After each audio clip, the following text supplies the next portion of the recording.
find myself wanting to say, without wanting to appear falsely modest. It's not about false modesty, but I find myself wanting to say that I had very little to do with all that's just been talked about here. I simply took dictation, honestly. I didn't create any of the messages. I didn't produce any of the wisdom. I didn't reveal any of the solutions to life's mysteries. I simply took dictation. And I'm grateful to God and to life that I had the opportunity to do that. And I want to begin my chat with you today by allowing you to know that this is not something that is exclusive to me, this experience. That in fact, and if I hear one question more than any other from people around the world when I make a few appearances, people say to me, how can I have that experience? Or how can I have my own conversation with God? Or can I even have my own? And the answer, of course, as all of you in this room know, the answer is yes, and you are doing it all the time. God is talking to all of us all the time. It's not a question of to whom is God talking, it's a question of who's listening. What we want to make sure we don't do is dismiss the information. I want to say the data, almost I want to say, to dismiss the data that we're receiving from that source of divine wisdom and clarity that resides within all of us, and dismiss it as either coincidence or serendipity or not meaningful or perhaps, you know what's interesting? Many people dismiss the information they receive from the source of wisdom within them because it's too good to be true. And they hear these extraordinarily positive and powerful messages, and they literally reject them and do not act on them because they're too good to be true. And I'm in that category. I said to God in the dialogue, you may remember that passage where I said, gosh, this all seems too good to be true. And God said to me, well, if God can't be too good to be true, who can? So I didn't really have a good answer to that question. It's exactly right. So if the message you're receiving about yourself, about your future, about our collective future, about your talents, about your gifts, about the wonder and the joy of who you are, and all of it, really, if the information you're receiving seems almost too good to be true, then let yourself embrace it. Let yourself accept it. Let yourself hold it as, in fact, the truth about you coming from the place inside of you that knows the truth and is the truth. Now, having said that, the title of today's talk is Our Role in Evolution. And thank you for showing up and deciding to be here for this brief time that we can share together this morning. And let's consider that title, Our Role in Evolution. I presume you wouldn't be here in the room if it didn't hold at least some interest for you. What is our role in evolution? I'd like to begin by saying that our role in evolution has nothing to do with everybody else. So don't feel like, oh, I got this burden or this assignment or this, process I have to engage in that's going to, produce an evolutionary leap for humankind. So just to know that the role in evolution that you are being invited to play by life itself has nothing to do with everybody else. And it has everything to do with everybody else. So it's one of those divine dichotomies that are often spoken of in the Conversations with God material. It's a divine dichotomy where two apparently contradictory truths exist simultaneously in the same space. So your role in evolution has nothing to do with everybody else, and it has everything to do with everybody else. But to clarify that apparent contradiction. It begins, and I know you've heard this 1,000 times, I'm sorry to bring you nothing new this morning. It's important to know that I have nothing new to say, and the reason you're here is not to be enlightened or appraised of or opened to something new, but merely to be reminded. I want to suggest to you that you brought yourself here this morning to be reminded of what you already know, of what you already understand. So if it sounds like I'm saying, things you've heard 1,000 times before from 100 other so-called messengers and teachers and read in 100 other books and heard yourself in your own mind from the source of your wisdom, if it sounds like all I'm doing is repeating all of that, know that that's the process. That's what's going on. That was designed to be that way. You brought yourself here not to hear anything new, in my view, but to remind yourself of what you already know. So the process of evolution invites us to answer a question, to make a decision, a major decision that we need to address today, in my view. And the decision is not whether you will participate in the process of evolution, but how. You cannot not participate in the process of evolution. You're participating in that process automatically by the living of your life. So it's not a question of whether you're going to participate even in the larger process that may in fact affect other people, because you are already participating. So the question is not whether you will participate, but how. And I hope to be able to answer or to offer you an answer that's come to be true for me, and see whether it fits in your reality as well this morning. But before I do that, before we get into the how, let me just take a tiny diversion here and talk about why.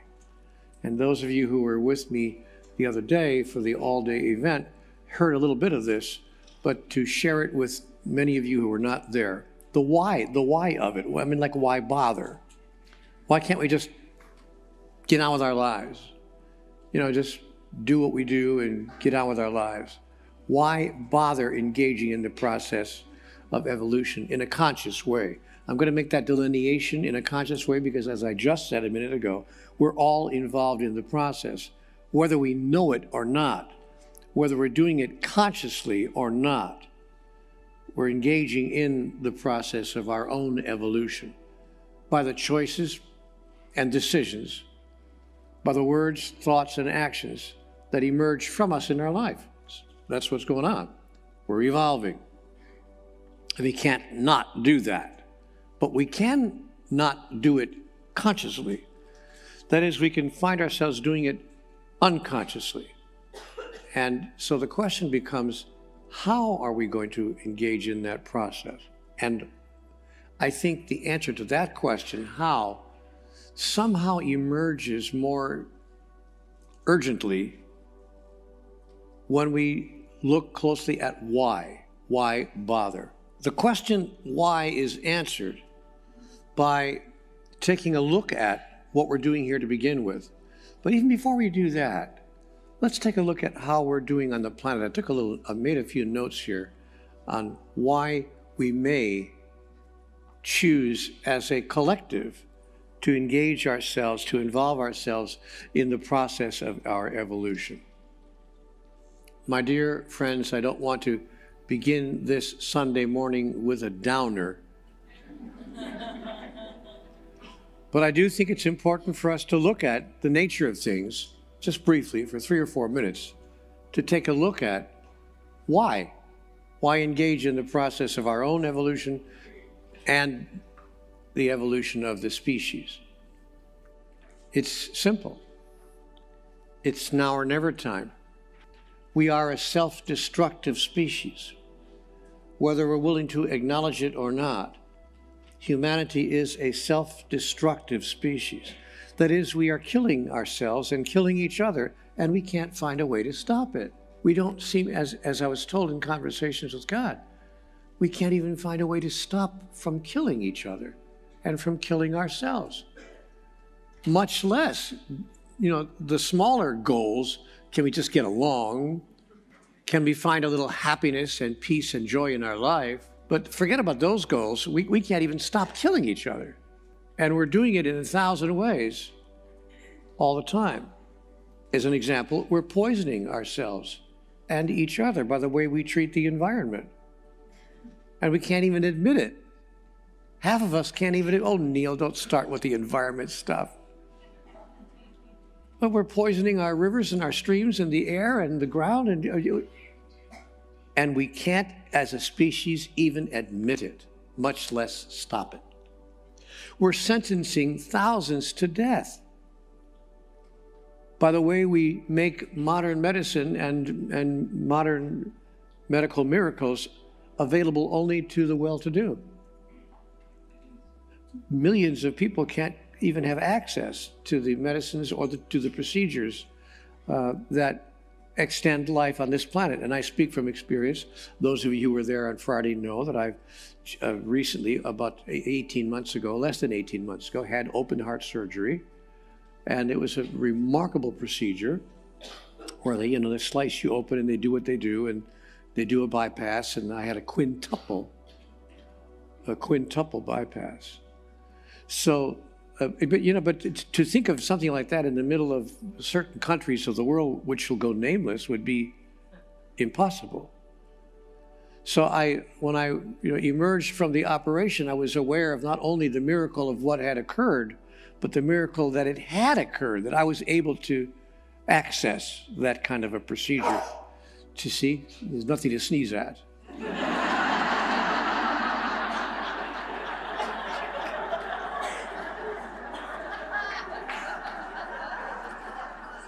You got to work with what's going on in the room, folks.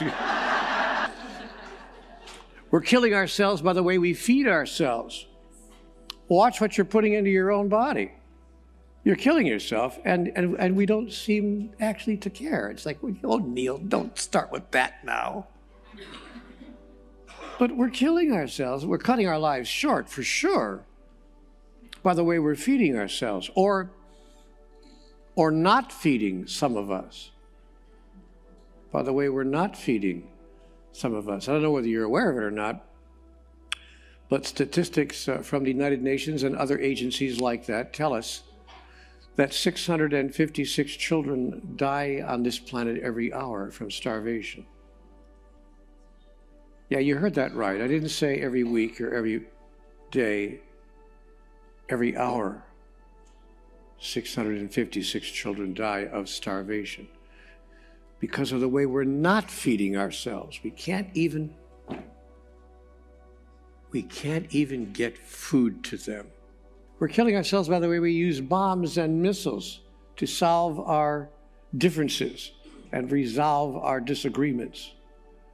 I'll show you. My missile is bigger than yours.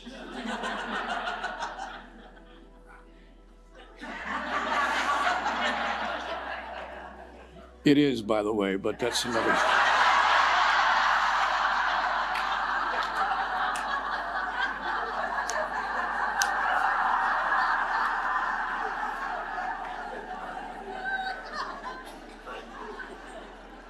We're killing ourselves by the way we sell certain substances, like tobacco or street drugs. And we sell that stuff knowing that it is killing us to buy it and use it.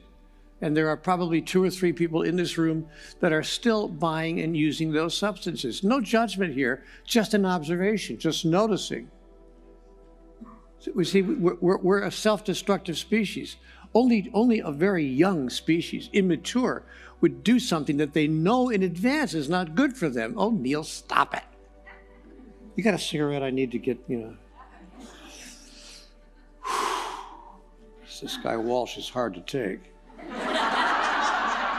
We're killing ourselves by the way we use assault weapons, assault rifles, easily obtainable by children.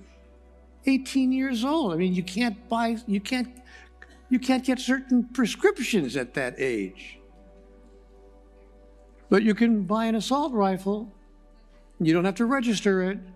You don't have to let anybody know you got it. You can buy as many as you want. You can have 10 of them if you want, like some people do. So you can get in there and kill as many people as fast as possible. And we do that in this world. We're killing each other by creating startlingly realistic images of violence and killing, and putting them on huge screens in movie theaters and on television screens as well, and calling it, you ready? Entertainment. Look at some of the movies that we're watching, and we call this entertainment. And we criticize, you know, they went into the Colosseum and the Romans watched, you know, with the lions, we thought, you know, I was in Rome a few years ago, and I went to the Colosseum, and I thought, how could people have actually sat in these concrete seats, you know, and watched the lions attacking the Christians? How could they have called that entertainment and cheered? And then I realized, okay, maybe we're not doing it in real time, in real life, but we're not that far removed. After all these centuries, we've stopped doing it live in person, but we've created the most incredible images of it so we can continue to look at the horror and the devastation of violence and killing in front of us on a huge screen, sometimes in 3D. And we call it entertainment, or worse yet, we call it games. And we put our children at the ages 6, 7, 8, and 9 in front of. Are you guys really playing? Oh, Neale, it's just a game. It's just a game until I get an actual rifle in my hand and go to high school just a few years later. And we wonder, where did they get such an idea? Where did these kids get such an idea? But we put them in front of this, they become our babysitters.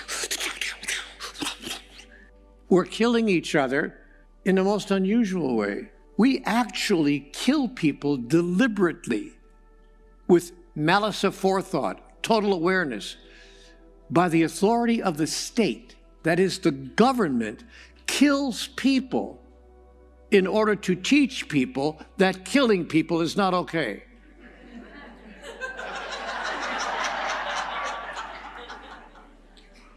And we fail to see the contradiction. We call it the death penalty. I'll teach you not to kill people. I'll kill you deliberately.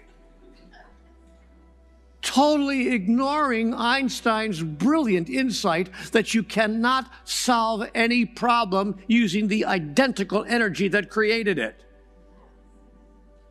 No, but we try to solve violence with violence, solve anger with anger, end murder with murder. I got an idea. Give the teachers weapons. That's it. That's it. Why didn't I think of that? Yeah. Put a gun in the hand of every teacher in all the classrooms. That'll stop the killing. Yeah.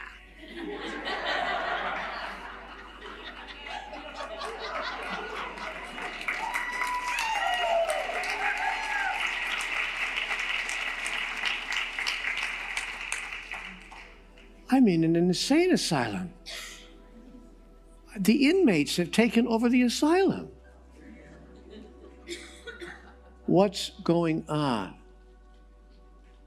And finally, I had one last note here I wanted to read. Oh, yeah, that was the most important one of all. We kill people in the name of God. We use God as our justification for killing other people. We can call it by lots of names, but we kill people in the name of God, and we've been doing it for centuries on this planet. That's the species of which we are members. Now, I understand that none of you are part of most of that. Well, we'll see what you have for lunch.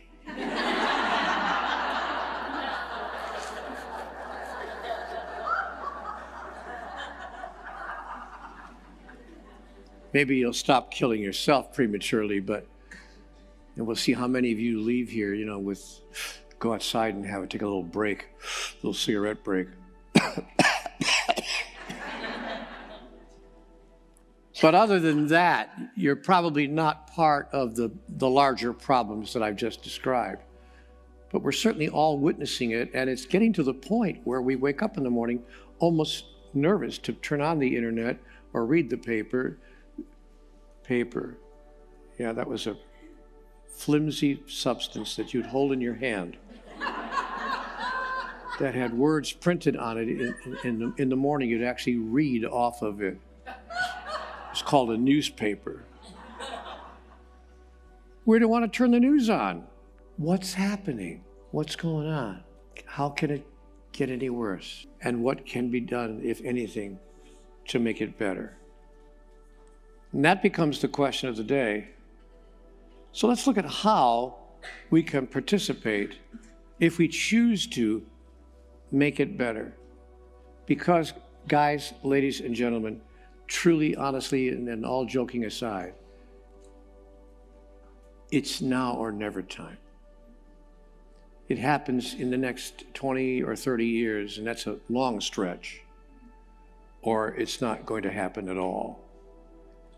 So this is about the future of yourself, if you're a younger person, certainly of your children, absolutely of your children's children.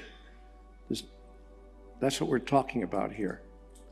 And if any of that matters to you, then you'll want to listen carefully to some of the tools I hope to share about our role in evolution. Again, nothing new. You're going to realize you've heard all this before, but as a reminder. So let's take a look at those ways that you can involve yourself in the process of evolution. And let's begin by remembering what I said at the outset. It has to do with you and you and you and you. What have I done, speaking about myself, and you get to ask yourself the same question. What have I done today to move forward my own evolutionary journey, my own evolutionary process?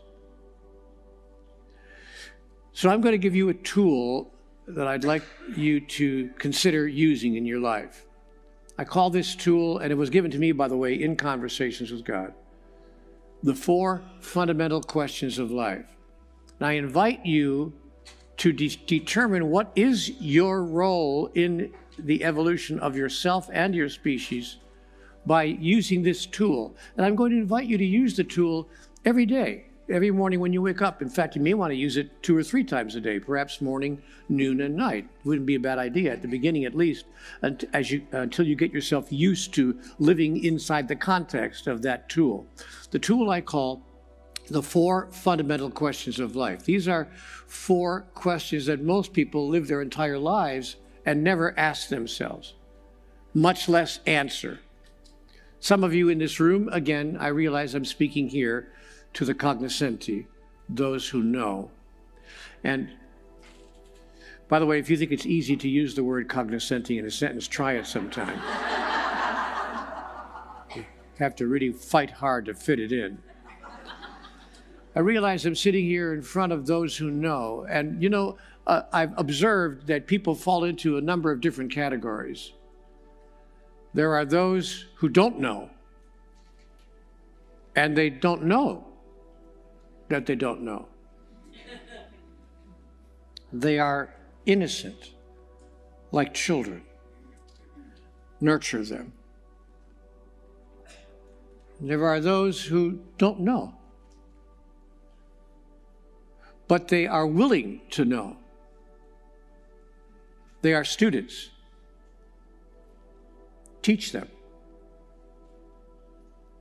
Then there are those who don't know, but they think that they know. They are dangerous. Avoid them. Then there are those who know, but who don't know that they know. They are illusory, living in the dilemma of their own illusions. They're asleep. Wake them. Then there are those who know and who know that they know. These are the cognoscenti, those who know.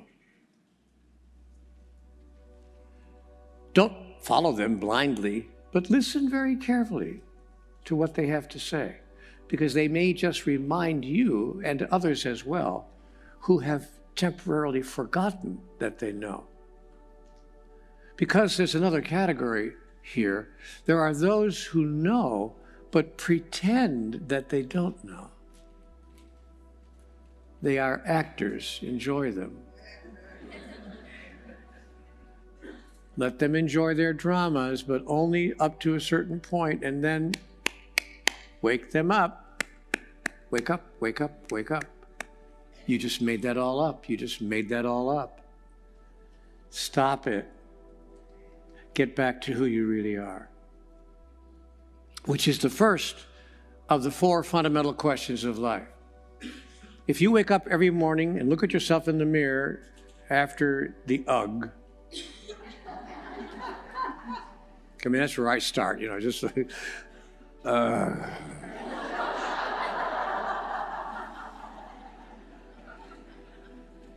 But then, you know, I throw some cold water and I feel a little bit better and I look at myself and I realize, you know, it's not so bad.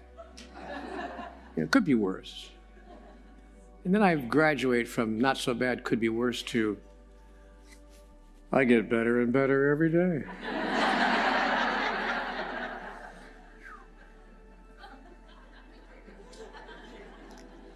Then I ask myself the first of the 4 fundamental questions of life. I've trained myself to do this every morning when I wake up. First question, who am I? This is the big decision that you have an opportunity to make today. We talked about this on Friday for those of you who were there.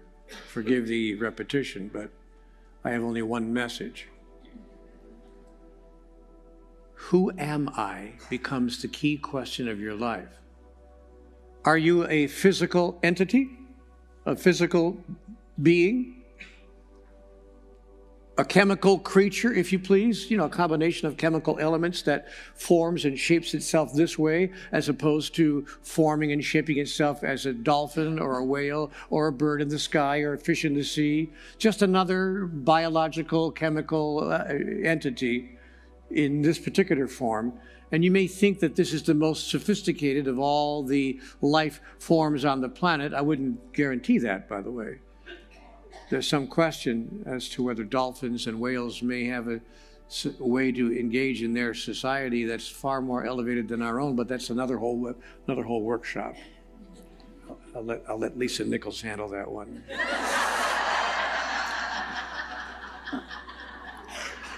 Love you, Lisa, just kidding. But is that who we are? Basically a chemical creature? That we're born, we live, we have this experience, we die, and that's it? Or is it possible, just possible, that we're more than that? That we are actually not a chemical creature, but a spiritual entity. A spiritual entity that has a body and a mind, but that is not their body and their mind. Just understands that that's something you have, like equipment, tools.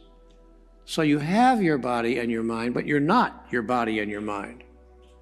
But you are that which has a body and a mind. If you decide that that's who you are, and many of you in this room have already made that decision, yes, that describes me. I am a spiritual entity with a body and a mind. But then we needs must ask ourselves the next obvious question. Why? Why would I have a body and a mind? What am I doing with these tools? What's the point of it? Why would my spirit put me here of all places and cause me to stay here for 20, 30, 40, 50, 60, 70 or more years? I never thought I'd reach the age that I am.